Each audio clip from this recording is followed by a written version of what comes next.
All right, as people start filtering in, I think we're going to get started. We're on a pretty tight timeline here just to make sure we can continue with the rest of the programming. So really appreciate those who have filtered in. Thank you. Those in the common area, if you can start making your way in to the extent this is the panel that you're going to attend, we'd really appreciate it. My name is Sid Bale. I'm with Reed Smith. I'm a partner in our Chicago office. I'm a M&A attorney by trade with a hybrid practice over private equity and strategic M&A. But I want to give the esteemed panel here an opportunity just to introduce themselves, in particular because I think it's important for them to talk a little bit about their backgrounds and practice so that can filter to all of you. But also because what I'm really proud about with this panel is frankly the diversity of the offerings that they represent, and frankly just the tremendous amount of deal flow that collectively they see, which I'm really, really grateful that will be brought to bear in this panel. So I think we'll start with Heather Schroeder. Oh, okay. Surprise. Hello, I'm Heather Schroeder. I lead the corporate and M&A legal department at Bosch in North America. And I've been at Bosch almost 10 years. And I've been out speaking on panels together with Nick and Christian and lots of this group as well for the last 5 years, actually. That's great. Thanks for joining us. Thank you. Michael? Yes, hello. My name is Michael Drill. I'm running the Lincoln activities in Germany since 18 years. And in this function, obviously, I've been involved in various sell sides, which we sold to US American buyers, but we also helped large German corporates spending money in the US. Last year, for example, we are very happy and proud to sell a US company called Hydroforce to Bosch. This was a $1 billion transaction, and here we were happy that the Bosch Stiftung could spend a bit of money. Thank you. Win-win. That's great. Philip?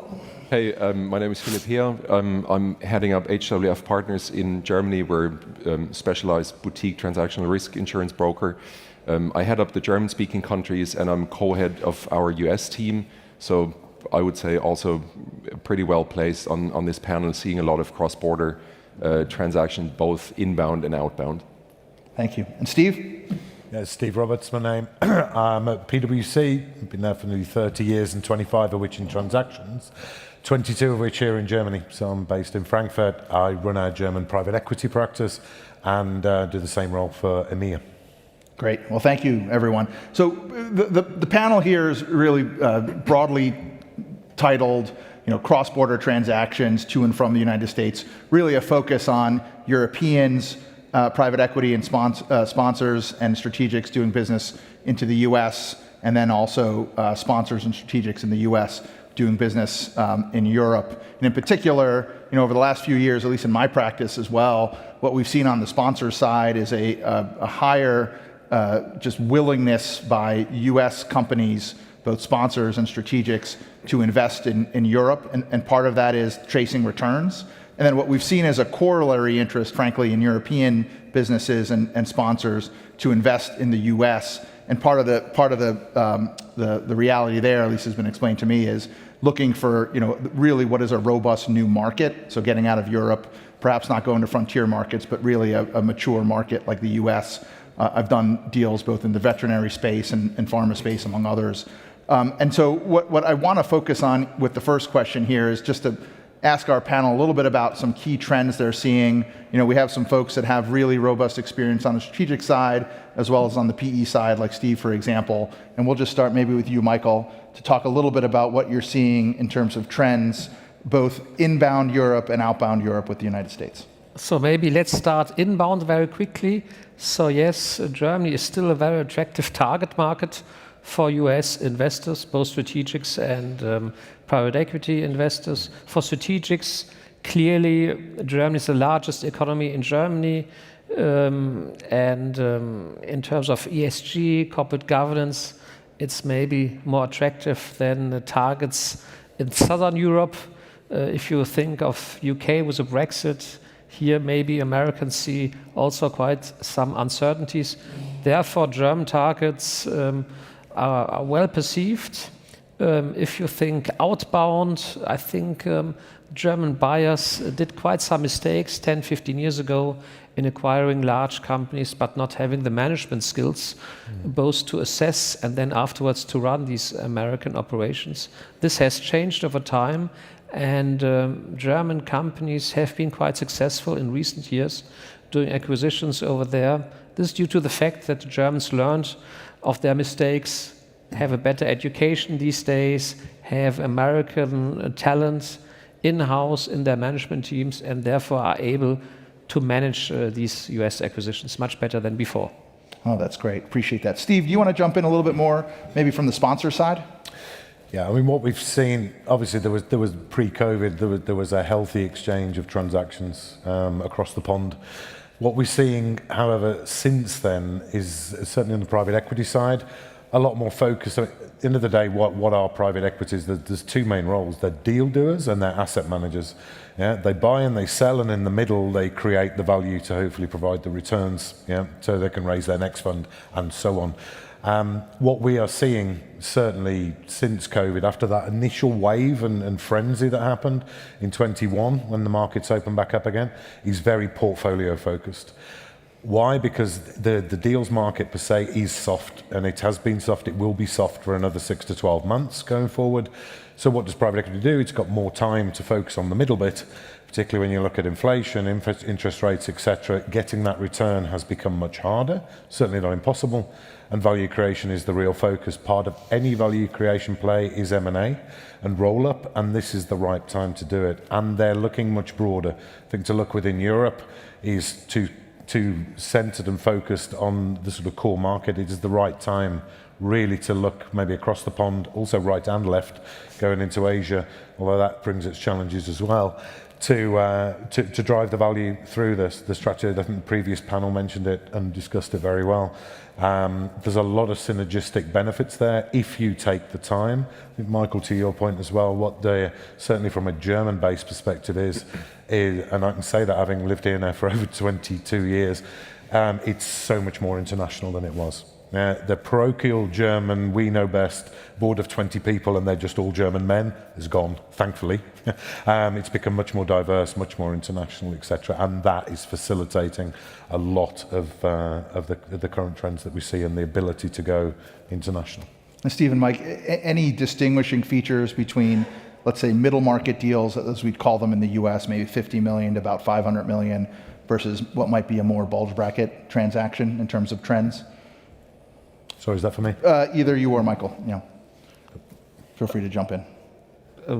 Maybe I start. Maybe one additional comment. I think from a perspective of American investors, it's very interesting now to do deals in Germany because we still see significant valuation gaps.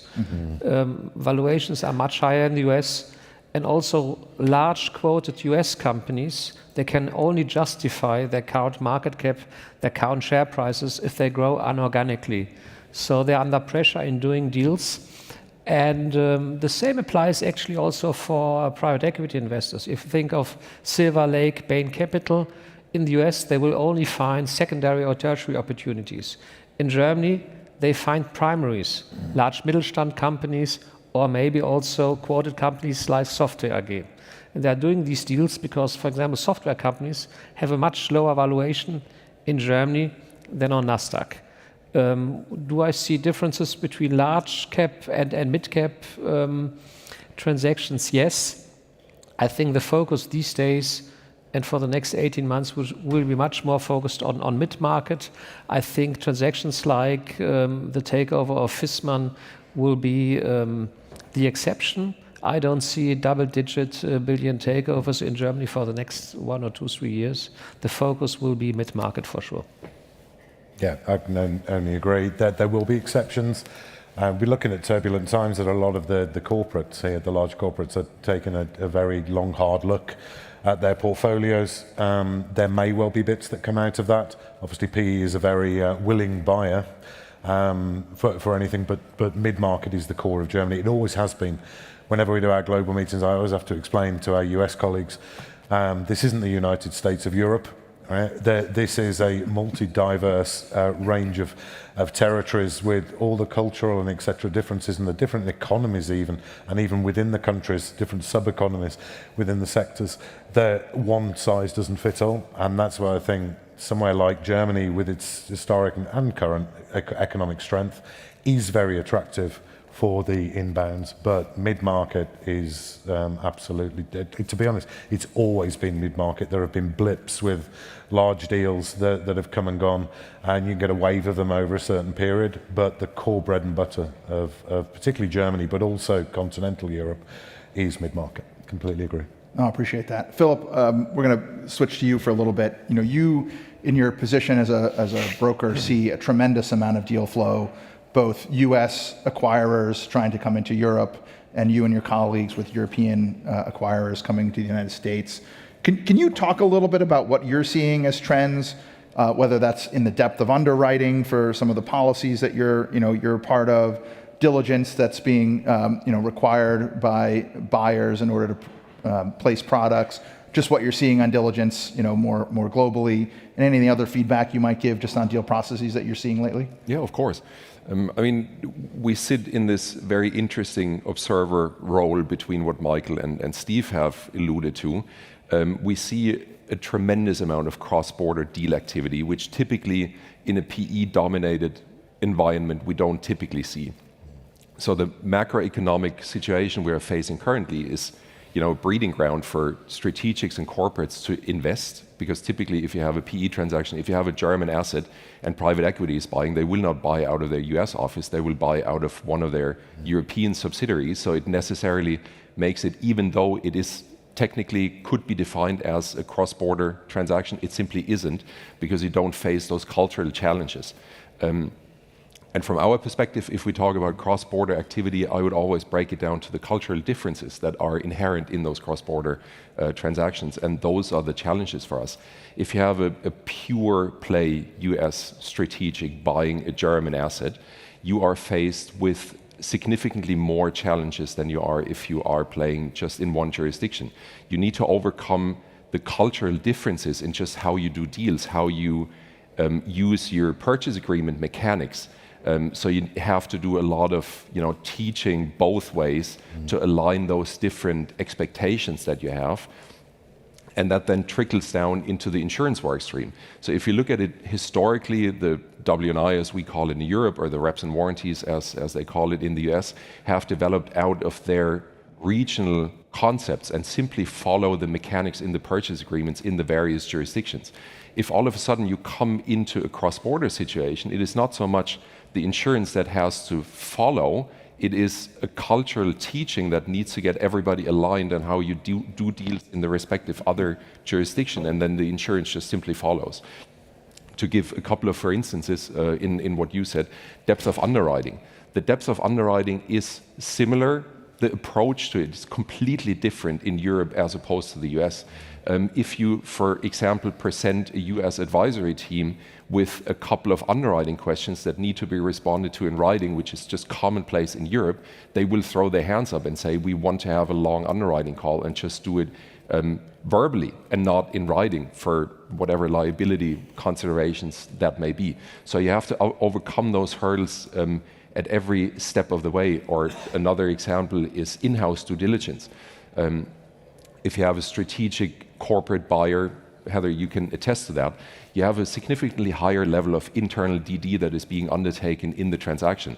The European insurance market frowns upon internal due diligence, whereas the US market is perfectly fine with it. So you kind of have to do a lot of education along the process, and have to build sufficient time into the timeline to get everybody on the same page. Yeah, that's really helpful to know. Heather, Philip talked a little bit about internal DD, and you guys have affected some pretty transformational acquisitions recently. We talked about Hydroforce before. I think there was TSI, Paladin, et cetera. And technology has been a big discussion point, whether it's AI, whether it's different efficiencies of process and bringing technology to bear. Can you talk a little bit about how you guys are thinking about implementing technology in what you do?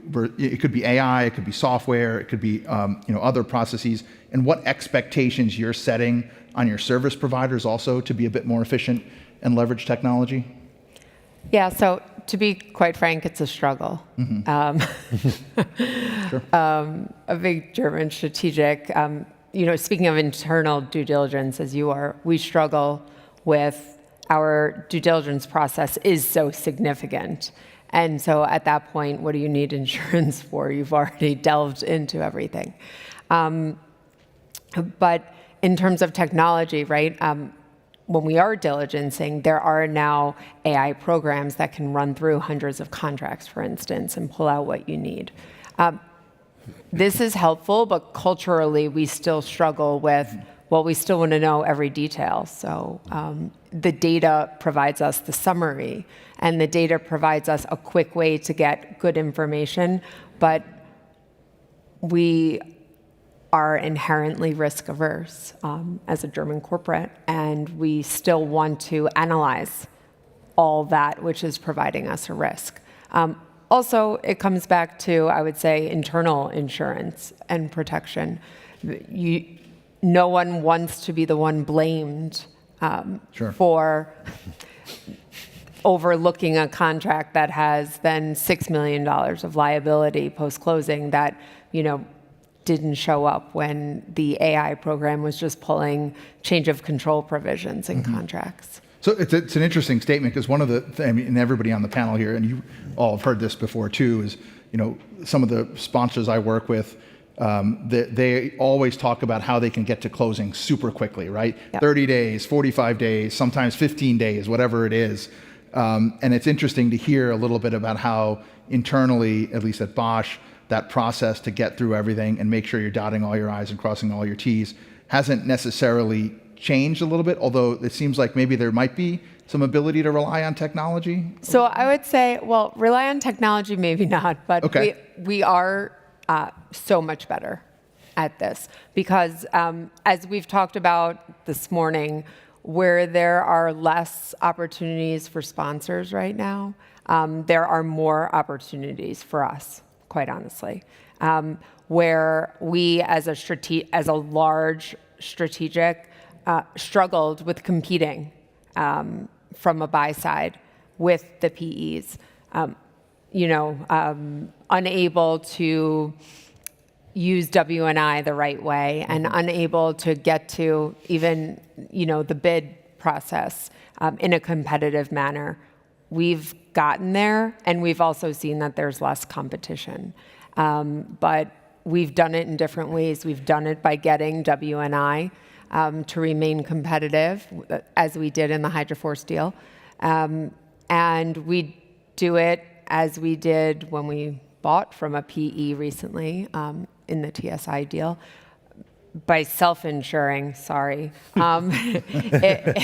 If I'm honest, you had to make a decision, what would it take for us to accept these risks, right, ourselves? Because we couldn't do anything else fast enough, so we had to do the deal quickly. And so we've made more strategic decisions on our own behalf. Okay, that's super helpful. Thank you. I'm going to stick with trends for a moment and talk a little bit. I'd like the panel to talk a little bit about minority investments. In particular, at least what I'm seeing on the U.S. side is sponsors have a much greater appetite rather than for control investments on minority co-investments or co-investments. And I'm not talking about co-investment funds. I'm talking about funds that generally would do LBOs have in some manner, I think some of it's market-driven, some of it's sort of investment thesis-driven, had a greater just appetite for minority investments. And maybe, Michael, we can start with you to talk a little bit about what you're seeing, if you agree, at least based on what you're seeing, if that's the case, and what you think is motivating some of that. Actually, we don't see too much of minority interest transactions in Germany so far. I think it's quite a challenge to educate a German seller, both a corporate or in particular private-owned individuals or larger families owning a business, and then accepting from a strategic, even though he only puts money in the magnitude of a minority, accepting corporate governance, veto rights, etc. I think it's more tricky. And what we see, if we talk with foreign investors, foreign strategic buyers from the US, they either say we have a majority or a clear roadmap to get the majority rather than investing in minority. They want to exercise control in order to fully exploit synergies. So I see minority investments only from a financial sponsor side, but also there I think people are reluctant to give to financial sponsor a corporate governance concept which will reframe them for continuing to have a full control of the business. So we only see really very few minority investment deals in Germany so far. Okay. Steve, is that an opportunity then? Yeah, I mean, I think if you go back not too far in the distant past, I mean, you started with all the locust debate and the whole of the German Mittelstand didn't want to know private equity, the locusts were coming in, etc. I think private equity matured over the years, and you did see several high-profile minority investments. Otto Bock was one, Schön Kliniken, you've got the DKV one as well, that the CVC did. But the whole rationale for those was we need capital and expertise for professionalism to IPO. It was very, very clear. Where a lot of what we do see, because then it was, oh, look, they're open now. Germans are opening themselves up to the private equity, which, fair play to private equity, they have credentialized themselves in the background. You know, there's a much longer track record and maybe a willingness. Where it falls over constantly is the governance. That's exactly the right point. It's PE wants more than the corporate's willing to give, which sounds obvious, but the thing, it's not sort of, it's there. Yeah, and it depends on the need. So it's definitely an opportunity, and maybe let's see coming out of this you can go inflation and interest rates, etc., that are dampening deal activity. I still think the biggest challenge is inflation. Yeah, private equity made fantastic money at much higher interest rates in the past. Yeah, it's yes, the structures of the current portfolios and the vintages that they've got are not set up for this hike that they've experienced, but they will get through it. I think inflation is the bigger factor, and I think inflation is what will actually unnerve the German Mittelstand. We talked about technology as well. That is a massive step for what are quite patriarchal German structures, family-owned businesses, etc., to make that leap digital, and it costs a lot of money, and they're not necessarily the experts in it. That's where private equity can be a help and bring in, and maybe that's an opportunity or a window and angle to come in on digitizing to get a minority. Private equity always would love to think, even if there's a clear IPO track with all veto rights for the majority owner, that at some point maybe they can win them over and get the majority. None of those have happened yet. So, okay. Heather, do you want to talk a little bit about Bosch and how they may think about taking minority investments in, it could be a startup, it could be a full-fledged operating company with revenue. Is that something that is part of their investment thesis? It is, but I would say, tacking on to what Michael has already said,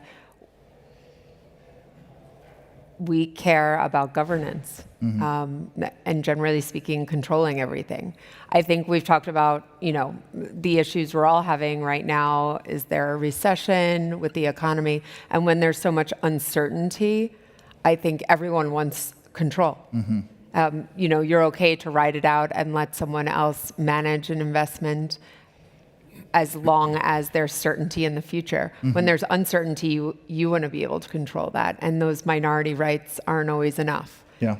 So we typically like to have industrial control under IFRS, but just control generally. Okay, no, that's super interesting. So you mentioned a little bit about uncertainty, and I think for purposes of the conference too, Nick, I know, and Nick and Christian wanted to talk a little bit about decoupling here. And I think I'm going to take a little bit of a different tack than our keynote speaker when I think about decoupling. Not so much, really having countries thinking about their performance within their borders, but rather making similar investments or making M&A investments in a time of economic uncertainty. That could be interest rate fluctuations, that could be decreased demand, that could be inflation, et cetera.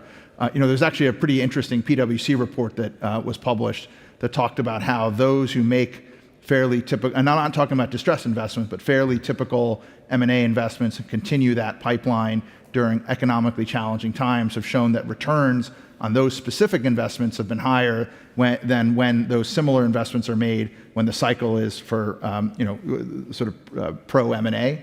And we have not one of the authors here of the study, but someone who's familiar with it, Steve. And Steve, I was just hoping that if you could just talk a little bit about both the study and some of the fruits of that, and then there's some of your own experiences here on what opportunities exist in challenging times like these. Yeah, and then the empirical evidence is clear, and I think everybody's felt it over the years. Of if you go in during uncertain times, those are the vintage assets that have provided the highest returns. It's unquestionable. It's on average, for one, I'd say. And the other thing is as well, you've got to have the guts and the courage to actually make that call of when it is at the bottom of the market. Bottom of the market is different by sector. Certain sectors will be right there and take off. Others may actually sit in the doldrums for 2-3 years before they actually move as well. So there's a big judgment call. It's risk, but actually the higher the risk, the higher the reward. And the study actually pulled out quite clearly the evidence if you go through global financial crisis or any of the more mini crises that we've had since, that those assets, particularly in private equity, yielded the highest returns at the end. I think what the point is therefore, well, everyone should just go ahead and buy. Not necessarily. It's the judgment calls. You still have to exercise significant caution when looking at this. But this is, every crisis provides its opportunities. And I don't think this one is actually any different. I think the other point that the study pulled out, you've got a very rich, cash-rich corporate landscape, with a lot of money in the balance sheets. And Heather was saying, I think you said before when we were talking at the back, you've done more deals, what was it, in the last 12 months than the last 12 years or something? I mean, this is what we're seeing. You've then got on the private equity side, just record levels of dry powder that just never seem to go down, they only ever seem to go up. And a crisis of a sort of lull in deal activity will only serve to increase this. So you've got a market where the ability to buy at this point in a crisis has never been stronger before. So therefore, the opportunities that are out there are ripe for the picking. The question is, who is going to go out and do them, and who's going to have the courage to pick the right thing, because not every one of the deals that was bought during a crisis yielded a great return. In fact, there were some very historical great collapses as well. So you've got to put your money where your mouth is. Yeah. Michael, I'm just going to piggyback off what Steve said and ask you a follow-up question. I wished I could share your optimism, Steve. I agree with most of your points, but I don't see that we are currently in a small crisis and that we'll see bright light in 6 months from now. I see that, especially here in Germany, we are starting now coming in a recession which might take much longer. And it's not comparable with a pandemic crisis or financial crisis in 2009. I see that we here in this country, we have significant issues which other countries might not have in such a magnitude. We are highly dependent on the Chinese economy. We are highly dependent on the automotive sector. We have high energy costs. Our chemicals industry is suffering. And I see that we have huge issues in current trading with most of the companies, not just for the next 6 months, but maybe for the next 24, 36 months. And this will make it difficult to do deals because sellers will have a more optimistic view, buyers will be cautious, will be prudent, they don't want to do any mistakes. Because these days, if you work for Bosch or another large corporates, the senior management is not rewarded for taking risks, but is penalized in doing mistakes. So unfortunately, the current setup in large corporates completely changed over time. And risk takers are not rewarded anymore. Therefore, I'm not so optimistic when it comes to number of deals, when it comes to M&A activity. And with that, maybe you want to share your views as well. Well, let me piggyback off what you just said and ask Heather a question. So we have a room of investment professionals, many of whom are service providers. We talked a little bit about some of the uncertainty in the market. How can the service providers help you and your management team with decision making in these uncertain times? What can we be doing better for you guys or different for you guys to help enable your decision making? I mean, I guess, thanks, Sid. I think it sounds obvious, but provide more certainty. We are in a world now where we have more information all the time. We have statistics and data. We are able to analyze information faster. But if it gets dumped on us, for us to make the decision, for the German Board of Management to sit there where there's no upside to a decision or a risk that they take, what do they do with it? And so we also struggle with that internally. So what can an advisor do? They can provide you with more certainty, help bolster your case. Internally, we do the same thing. From a governance perspective, I have to summarize dozens and dozens, hundreds of pages of diligence reports, and you summarize it for the board to see, well, what's important? What do you show them? And so this is what we need. We need things fast, correct, and short. Okay. Three Simple words of enough. wisdom there. There you go. Philip, I'm going to transition to you for a moment. Talk to us a little bit about how financial products can help mitigate some of the risk that we're talking about here. I think it has become obvious over the last couple of years that, in particular, the space in which we predominantly act, i.e. reps and warranties and W&I, has become this like plain vanilla product that is just used in every transaction without really going into detail. Is it necessary or not? Heather, you pointed out, if you do your diligence, the bandwidth within the insurance product is helpful, becomes narrower and narrower. So what you actually are looking for is like insurance for a black swan event, something you can't diligence. So it always has a benefit to it. What the market has learned is in uncertain times, when you have this magnitude of different issues, you need to be more specific in the assistance that you give, which in our view is evidenced by the growth in the contingent risk insurance market.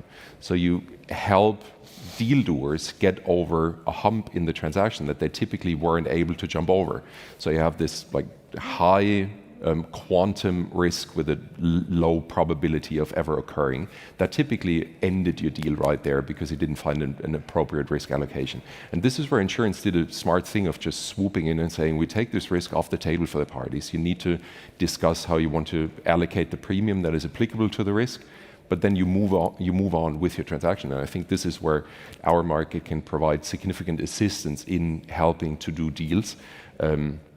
And that's really the financial product, as you say, Sid, that helps deals get done. Okay, great. I'm going to transition. We only have a few minutes left. I'm going to transition in particular to some challenges, right? We have U.S. acquirers doing business in Europe and vice versa. Clearly, there are friction points. It can be cultural integration. It could be financial related in terms of reporting.